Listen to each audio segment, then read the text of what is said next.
یو شمېر پاکستاني رسنیو خبر ورکړی دی چې د پاکستان د استخباراتو یا ISI مشر جنرال فیض حمید کابل ته راغلی. په پنجشیر کې د مقاومت جبهې مشر احمد مسعود ویلي هیڅکله به طالبانو ته تسلیم نشي او د ازادۍ لپاره خپلې مبارزې ته دوام ورکوو.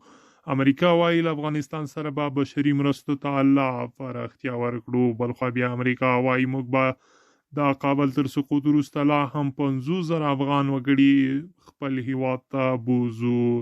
د پښتون غږ درنو لیدونکو السلام علیکم، وخت مو بخیر، ستړي مشئ. پام وکړئ تازه لنډ او مهمو خبرونو ته. یو شمېر پاکستاني رسنیو خبریالانو لیکلي چې د پاکستان د استخباراتو ادارې مشر یا د ISI جنرال فیض حمید کابل ته راغلی. د راپورونو له مخې جنرال حمید به د دې سفر په لړ کې د طالب مشرانو سره وګوري. تر دې وړاندې رویټرز خبري اژانس خبر ورکړی و چې د ISI مشر د افغان پوځ د بیا منظم کولو کې د طالبانو سره د همکارۍ لپاره کابل ته راغلی دی. په پنجشیر کې د طالبانو پر ضد جوړ شوي پاڅون مشر احمد مسعود ویلي چې هیڅ کله به د خپلې خاورې د ازادۍ لپاره له مبارزې لاس وانه اخلي. هغه په خپل فیسبوک پاڼه لیکلي د افغانستان خلک له مبارزې نه ستړي کیږي او تر وروستیو پورې به جنګیږي.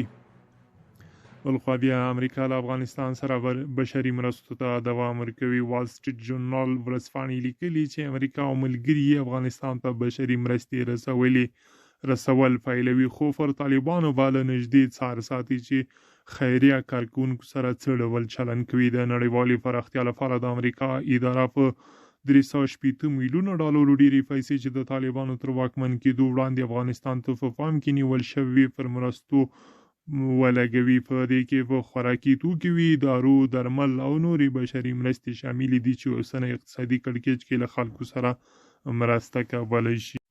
او په یو بل خبر کې به وایي چې امریکا وایي لږ تر لږه به 50,000 نور افغانان هم خپل هیواد ته مني. د امریکا چارواکو د اټکل له مخې د کابل له سقوط وروسته به لږ تر لږه 50,000 نور افغانان هم ومني.